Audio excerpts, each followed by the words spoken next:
Final verdict তো এখানে আর না দেওয়ার কোনো জায়গা খোলা নেই, তাকে মানতেই হবে। আর আগের বার এটা অন্তর্বর্তী সময় ছিল, সুপ্রিম কোর্ট যেহেতু বলল যে অন্তর্বর্তী রায় মানেনি আমরা কোন মামলা শুনানি করে দিচ্ছি, এবং আপনারা দেখেছেন যে ধারাবাহিকভাবে শুনানি হয়ে সেই মামলার শুনানি শেষ হয়েছে। এবারে তো আর কোনো ব্যাপার নেই, এবারে ফাইনাল ভার্ডিক্ট যেহেতু এসেছে, এই রায় না মেনে এই সরকারের আর যাওয়ার কোনো রাস্তা নেই। আর আমরা বলে দিচ্ছি যে আর কোনো রাস্তা আমরা ছেড়েও রাখবো না, যেদিক দিয়ে এদিক দিয়ে পারাবার পথ উনি খুঁজবেন সেই সমস্ত রাস্তা আমরা বন্ধ করে রাখবো। মানে আশার তারাই করেন যখন দয়ার দানের ব্যাপার থাকে, এটা কোনো দয়ার দান নয়। আশা আবার কি, আশা উনি সুপ্রিম কোর্টের রায়কে মানবেন কিনা সেটা মাননীয় মুখ্যমন্ত্রীকে ঠিক করতে হবে। গতকালকে উনি সুপ্রিম কোর্টে নিজে গিয়েছিলেন প্লিড করতে, যে প্রতিষ্ঠানে আপনি গেলেন সেই প্রতিষ্ঠানটার মান মর্যাদা আপনি রাখবেন কিনা সেটা আপনি ঠিক করবেন। যদি আপনি ঠিক না করেন বাকিটা তো আমরা বুঝে নেব, এটুকু বলে দিলাম। আপনাদের অনেকেই সংশয় প্রকাশ করছেন যে আগেরবার যেভাবে রাজ্য সরকার দেয়নি এবারও যদি না দেয়, সেই ক্ষেত্রে মানে রাজ্য সরকারের কাছে কি না দেওয়ার কোনো পথ খোলা থাকছে? আর যদি থাকে তাহলে আপনাদের কাছে কি পথ থাকছে? নমস্কার, আজকের সাংবাদিক সম্মেলনে আপনাদের সকলকে স্বাগত জানাচ্ছি। বিগত 11 দিনের বেশি দিন ধরে আমরা এখানে অবস্থানে রয়েছি এবং আমাদের এই লড়াইটাও শুরু হয়েছিল হাইকোর্টের ডিভিশন বেঞ্চে, যখন ডিএ মামলার রায় আসে তারপরই আমাদের পথ চলা শুরু হয়েছিল। এই পথ চলার মধ্যে দিয়ে এই মঞ্চের সূচনা হয় এবং দীর্ঘদিন থেকে আমরা অনশন থেকে শুরু করে সমস্ত কিছু আমরা করে গেছি। সরকার, দুর্ভাগ্যের বিষয় হলেও সত্য, যে গণতান্ত্রিক ব্যবস্থাতে গণতান্ত্রিক কোনো আন্দোলনকে তারা মূল্য আজ পর্যন্ত কোনোদিন দেননি, আমাদের ক্ষেত্রেও সেটা দেননি। আমাদের আন্দোলনের চাপে পড়ে 2019 থেকে 2022 পর্যন্ত ফ্রি হয়ে থাকা ডিএ এর চাকা কিছুটা ঘুরতে শুরু করেছিল, কিন্তু সেটা পুরোটা আদায় হয়নি। এখানে প্রসঙ্গত বলে রাখি যে রায় এসেছে, সেই রায় 1/4/2008 থেকে 31/12/2019 পর্যন্ত যে পে কমিশন, পঞ্চম বেতন কমিশন রাজ্যের, সেই পঞ্চম বেতন কমিশনের যে বকেয়া মহার্ঘ ভাতা, সেই বকেয়া মহার্ঘ ভাতা নিয়ে এর সাথে বর্তমান বকেয়া পে কমিশনের যে বকেয়া মহার্ঘ ভাতা 40% যার পরিমাণ, তার সাথে কোনো সম্পর্ক নেই, তার জন্য লড়াই জারি আছে। আজকে যে রায় এসেছে, আমরা প্রথমেই সমস্ত মামলাকারী সংগঠন যারা কর্মচারীদের পক্ষে লড়াই করেছেন, confederation of state government employees, তারপরে হচ্ছে যে কর্মচারী পরিষদ, ইউনিটি ফোরাম, তাদের সকলকে ধন্যবাদ জানাচ্ছি। আমরা এই মামলাতে ঢুকেছিলাম তাদের হাতকে শক্ত করার জন্য, এবং আপনারা জানেন যে এই মামলাতে আমরা ভারতবর্ষের বিখ্যাত আইনজীবী গোপাল সুব্রমণিয়াম স্যারকে নিয়েছিলাম। তার সওয়াল জবাব আপনারা শুনেছেন, এবং এটা প্রমাণ হলো যে কর্মচারীদের অত আর্থিক সক্ষমতা না থাকলেও আমাদের মামলাতে সুপ্রিম কোর্টের রাজ্য সরকার, সুপ্রিম কোর্টের সমস্ত সিনিয়র আইনজীবীদেরকে নামিয়েছিলেন আমাদের বিপক্ষে, কিন্তু কর্মচারীদের যে লড়াই, যে অধিকার, সেই অধিকারকে তারা খণ্ডন করতে পারেননি এবং জয় আটকাতে পারেননি। নিম্নতর আদালতে যেভাবে আমাদের জয়ের ধারাবাহিকতা বজায় থেকেছে, এখানেও তাই হয়েছে। আজকে তো এটা বলা হতেই পারে যে যখন পূর্ণাঙ্গ বাজেট আমরা পেশ করব নির্বাচন হয়ে যাবার পর, তখন আমরা এই বিষয়টা নিয়ে ভাববো। এখন রাজ্যের কাছে টাকা নেই, এর সাথে কোনো সম্পর্ক নেই।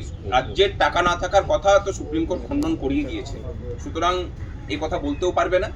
আর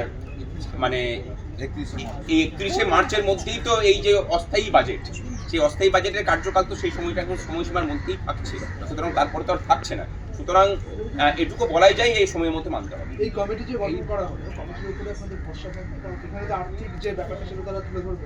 অবশ্যই সেখানে আমরাও রিপোর্ট পেশ করবো বলে আমরা আশা করি যে কমিটি আমাদেরকেও সুযোগ দেবে যে আমাদের বক্তব্য পেশ করার। আমাদের কাছেও তথ্য আছে, সরকার কি তথ্য পেশ করলো তার সাথে আমাদের তথ্য তারা মিলিয়ে দেখুন। আমরা সরকারের কাছ থেকে নেওয়া তথ্যই পেশ করবো, এবং কেন্দ্র সরকারের বিভিন্ন যে ডিপার্টমেন্ট আছে তাদের কাছ থেকে তথ্য কালেকশন করে আমরা তথ্যগুলোকে তাদের কাছে তুলে ধরবো। আমার মনে হয় না যে তারাও এরকম কিছু বলবেন যে রাজ্যের আর্থিক স্থিতি খুব খারাপ। রাজ্যের আর্থিক স্থিতি যদি খুব খারাপ হতো তাহলে ক্লাবগুলোকে এত কিছু দেওয়া যেত না। যেখানে এই যে দানগুলো হয়েছে, সেই দানগুলো কিন্তু কোনোটাই, পরিষ্কার করে বলি, কোনো প্রোডাক্টিভ ইনভেস্টমেন্ট নয়। একটা রাজ্য সরকারের কাজ হচ্ছে প্রোডাক্টিভ ইনভেস্টমেন্ট করা, যেখান থেকে তার কিছু ফেরত আসে। আমরা জানি যে পরিকাঠামো ক্ষেত্রে 1 টাকা ব্যয় করলে সেটা 3 টাকা হয়ে ঘুরে আসে। যেভাবে পরিকাঠামো বিহীন ক্ষেত্রগুলোতে বা পরিকাঠামো পরিকল্পনা এবং পরিকাঠামো বহির্ভূত জায়গাগুলোতে যেভাবে বিনিয়োগ হয়েছে বিগত 14 বছর ধরে, রাজ্যের আর্থিক স্বাস্থ্য যদি বা কিছুটা খারাপ হয়ে থাকে তার দায় কিন্তু এই পরিকল্পনা বহির্ভূত কাজকর্ম। এই বাজেট আমাদের মানে আশার তারাই করেন যখন দয়ার দানের ব্যাপার থাকে, এটা কোনো দয়ার দান নয়। আশা আবার কি আশা, উনি সুপ্রিম কোর্টের রায়কে মানবেন কিনা সেটা মাননীয় মুখ্যমন্ত্রীকে ঠিক করতে হবে। গতকালকে উনি সুপ্রিম কোর্টে নিজে গিয়েছিলেন প্লিড করতে। যে প্রতিষ্ঠানে আপনি গেলেন সেই প্রতিষ্ঠানটার মান মর্যাদা আপনি রাখবেন কিনা সেটা আপনি ঠিক করবেন। যদি আপনি ঠিক না করেন বাকিটা তো আমরা বুঝে নেব, এটুকু বলে দিলাম। আপনাদের অনেকেই সংশয় প্রকাশ করছেন যে আগেরবার যেভাবে রাজ্য সরকার দেয়নি এবারও যদি না দেয় সেই ক্ষেত্রে মানে রাজ্য সরকারের কাছে কি না দেওয়ার কোনো পথ খোলা থাকছে, আর যদি থাকে তাহলে আপনাদের কাছে কি পথ থাকছে? আমার মনে হয় এটা ফাইনাল ভার্ডিক্ট, তো এখানে আর না দেওয়ার কোনো জায়গা খোলা নেই, তাকে মানতেই হবে। আর আগের বার এটা অন্তর্বর্তী সময় ছিল, সুপ্রিম কোর্ট যেহেতু বলল যে অন্তর্বর্তী রায় মানে আমরা কোন মামলার শুনানি করে দিচ্ছি, এবং আপনারা দেখেছেন যে ধারাবাহিকভাবে শুনানি হয়ে সেই মামলার শুনানি শেষ হয়েছে। এবারে তো আর কোনো ব্যাপার নেই, এবারে ফাইনাল ভার্ডিক্ট যেহেতু এসেছে, এই রায় না মেনে এই সরকারের আর যাওয়ার কোনো রাস্তা নেই। আর আমরা বলে দিচ্ছি যে আর কোনো রাস্তা আমরা ছেড়েও রাখবো না। যেদিক দিয়ে এদিক দিয়ে পারাবার পথ উনি খুঁজবেন সেই সমস্ত রাস্তা আমরা বন্ধ করে রাখবো। অনেক এই বাঙালি জাতি তার শ্রমের সঠিক পারিশ্রমিক পাবে, এটা আমরা মনে করি, এবং সেই লড়াই আদালতে প্রতিষ্ঠিত হয়েছে। আগামী দিনে এই রাজ্যের কর্মচারীদের কাছে আমাদের আবেদন, সমস্ত রকম বিভেদ বলে আসুন, পথে না নামলে পরে কিন্তু এই রায়কে ইমপ্লিমেন্ট করানো যাবে না। আজকে অন্তর্বর্তী বাজেট 31শে মের মধ্যে 25% দেওয়ার কথা, এই বাজেটেই তার প্রভিশন থাকতে হবে। 31শে মার্চের মধ্যে, 31শে মার্চের মধ্যে তার প্রভিশন থাকার কথা। সেই প্রভিশন যদি না থাকে, যত দ্রুত সম্ভব সর্বশক্তি নিয়ে আপনাদেরকে সবাইকে পথে নামতে হবে। দূর থেকে বসে অন্য কেউ আদায় করে দেবে সেই জামানা নেই। পশ্চিমবঙ্গের সমস্ত স্তরের মানুষকে বলছি যে যার যা দাবি দেওয়া আছে, এটা হচ্ছে গোল্ডেন পিরিয়ড এই রাজ্যে আন্দোলন করার। পথে নামুন। শুধু এসআইআরটা কোনো ইস্যু নয়, এসআইআরটাকে ইস্যু বানানো হয়েছে, এটা একটা পদ্ধতি, নির্বাচন কমিশনের একটা পদ্ধতি। বাকি ইস্যুগুলো থেকে দৃষ্টি ঘোরানোর জন্য এই জায়গাটাকে এত ফোকাস করা হচ্ছে। রাজ্যের যে বেকারত্বের সমস্যা, শিক্ষা স্বাস্থ্যের পরিকাঠামো ভেঙে পড়া, রাজ্যের সার্বিক পরিকাঠামো ভেঙে পড়া, এই সমস্ত কিছুগুলো থেকে দৃষ্টি ঘুরিয়ে দেওয়ার জন্য এই কাজ করা হয়েছে।